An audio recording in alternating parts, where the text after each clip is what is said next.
Hi everyone, thank you for coming back to I kind of wanted to kick off this last video in the series for my Hobonichi. I have like a 3-part little series, pretty much just going over last year's Hobonichi, the 2021 Hobonichi. Yes, I know we are still in 2021, but I am ramping up to use and have already been in my 2022 Hobonichi. So I just wanted to do one final video that kind of goes through and compares and contrasts things that I did in this Hobonichi that I will or will not be taking into my new one. And in conjunction with that, I'm also going to be answering a few of your guys' questions. I put a poll up on Instagram literally probably like 6 months ago. Okay, just kidding. But it was a long time ago, and I had a couple of good questions that I just wanted to go over and use that as just like officially closing out this little chapter of my planner life. So let's just hop on into it. Okay, so as far as comparing the two, I knew in my 2021 planner journeys that the Hobonichi Mega was the one for me. There was no way I could imagine fitting all of my life between college coursework, full-time work. I have 3 kids, 2 dogs. My husband, he stays home with our children, but he has like a ton of appointments and he has a lot of stuff going on. We did a big move this year.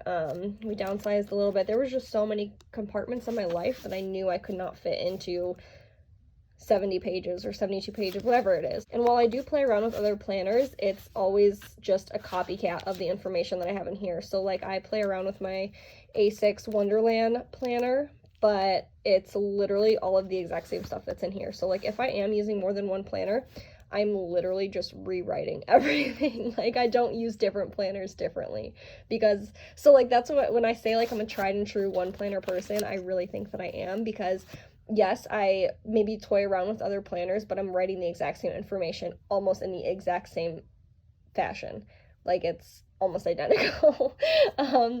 So yeah, but again, that's just because this is a hobby, and while I do use this to organize my life, it is supposed to be fun. So that's what I do to keep it fun sometimes. But anyways, going forward, again, I did go forth and get the 2022 Hobonichi in the Mega as well. So I'm going to use some of the questions that I had to really guide me in this video as to what I'm going to cover, and kind of give me like a streamlined version of explaining what I want to explain about the about comparing and contrasting difference really between my 2021 and my 2022 Hobonichi weeks. So we will start with someone asked, did I ever give up on my 2021 Hobonichi weeks, or did I ever want to? I did not give up on it at all. There are no weeks that are not filled out. Like I said, I am tried and true one planner person. Like every single week, I have stuff filled out. I think there might have been like 1 or 2 weeks that I went and back planned, and I can probably tell you exactly which ones they are because they look, this one, it looks super bare. I tried my B6 Traveler's Notebook for a little while as in probably from this Monday to this Saturday, because this week was filled in, this week was not, and this week was maybe like 2 weeks. This week's pretty bare as well, but then I was like just back into it this week. So maybe like 2 weeks out of the year did I try something different, and that was literally it. So I did not find myself really wanting to move out of this at all. The Hobonichi has almost like everything that I would ever need in a planner. I love this planner. I love the brand. I love the system. I love everything about it.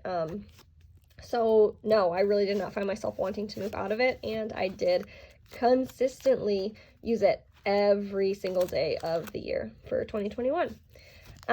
Next, this really goes into more of my planning style, and the question was, do you forward plan, and what does that look like for you when you have something? So the way I interpret this is like, if I know that I have medical appointments, upcoming tasks to do I just like throw it down on paper, or do I put it on a sticky note, put the sticky note down for the month, blah blah blah, and try and really figure it out that way?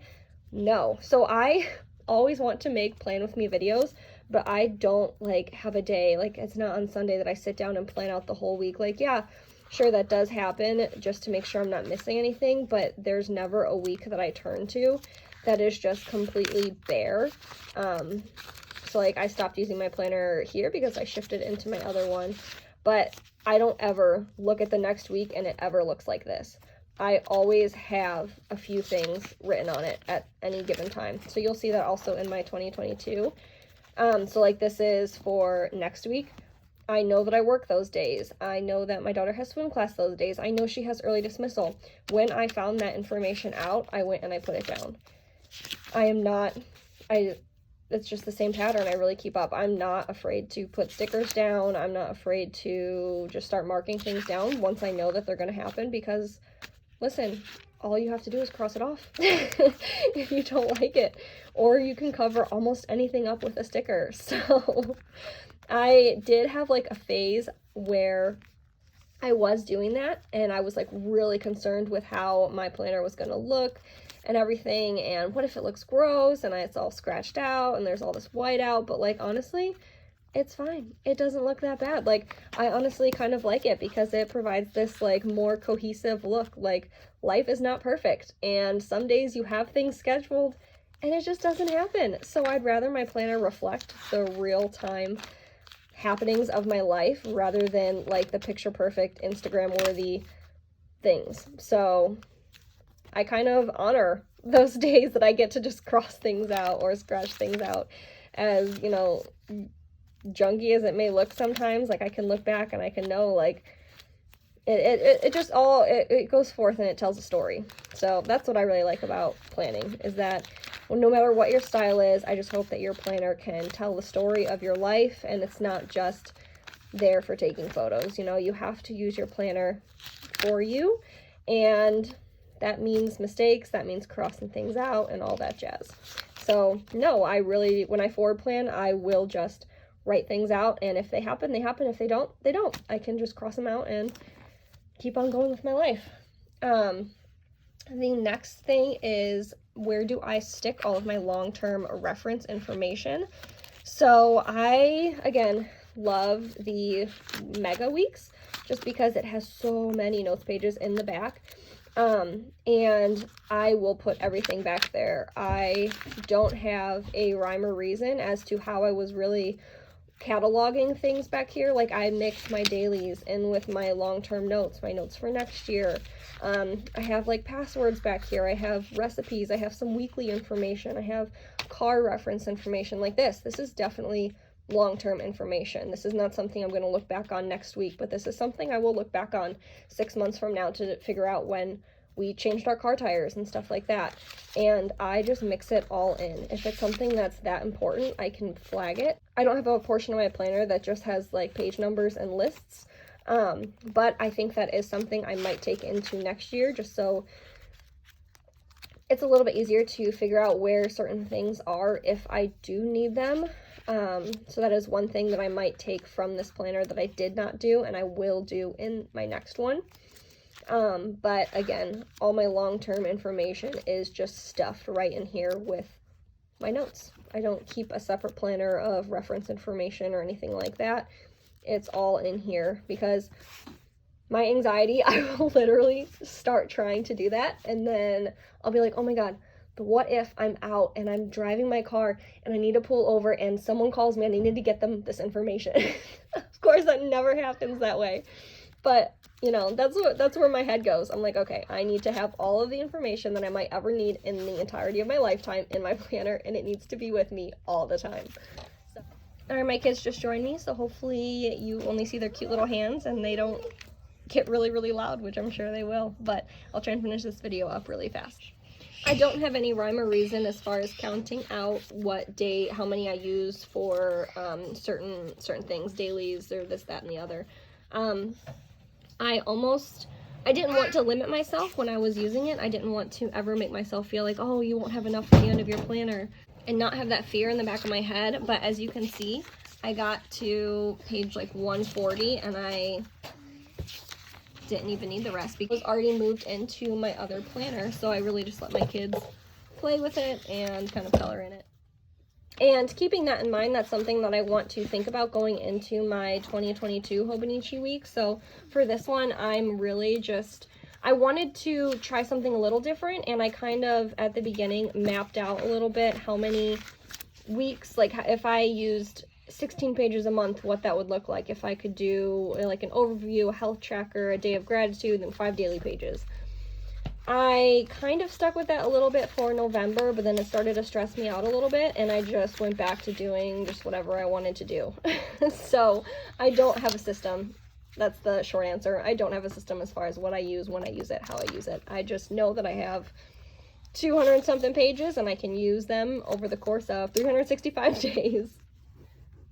I can't really offer any advice as to how I stayed consistent throughout 2021 in this planner, other than the fact that I just really enjoyed it. The more I added to it, the more I made it my own. I enjoyed everything about it. When I stopped trying to make my planner look like anyone else's, and I just wrote down what I needed to write down, and I used it how Taylor needed to use it, I loved it.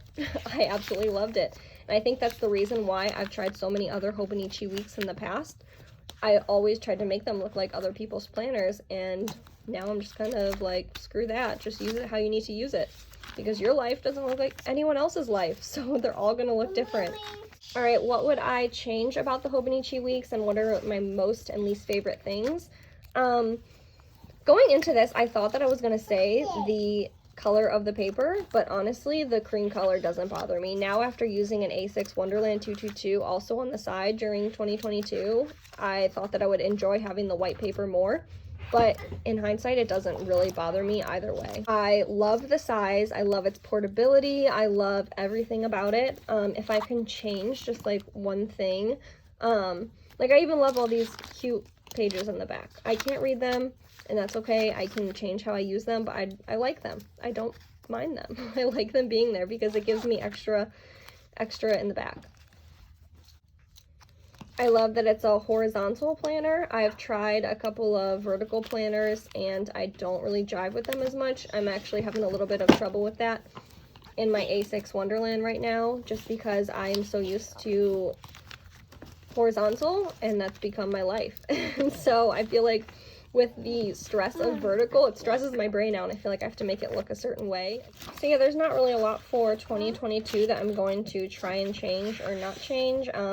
In 22, I am adding little health trackers, which in November, really, there's toes, which in November I really enjoyed having, so I wanted to add in a gratitude log, and I wanted to add in a health tracker, so I really utilized this. I was able to look back whenever we were having anything. I would put stuff for my daughter, I would put stuff for me, stuff for my husband, whenever like my neck started bothering, or my daughter woke up from a bad dream, or they didn't get a lot of sleep, anything like that, I would put that in there. And then I'm going to try and keep doing daily gratitude logging, which is something I never did in my other planner. So I will try, I'm going to try different little things like that. Also, the other thing that I did differently in this planner that I didn't do in the other, this one, again, I wasn't trying to like be stingy about how many days I used, but I was still nervous about dedicating a whole day to a daily page, so I did more of like a daily rapid log. But for 2022, I'm just having more fun with my dailies. I'm using stickers, I'm using a whole day per page, because I kind of thought to myself, this will not last me as long as I think it has to last me, because I moved into this one in like the beginning of November. I kind of made it my own at the beginning and jumped in super early. So I don't need to try and make all of these pages last me until the end of next December. I can make it work for me, and by doing that, I think I can afford myself a few fun pages. I don't need a full daily page every day, but on the days that I have off and the days that I do want a full page, I'm going to take it, and I'm going to have fun with it. So with that being said, I'm going to hop off, and I will see you guys in my next video. If you have any other further questions, just put them in the comments and I'll try and get back. All right, thank you guys for coming back to my video, and please like and subscribe, and I will try and start busting out some more content. Alrighty, have a good day. Bye.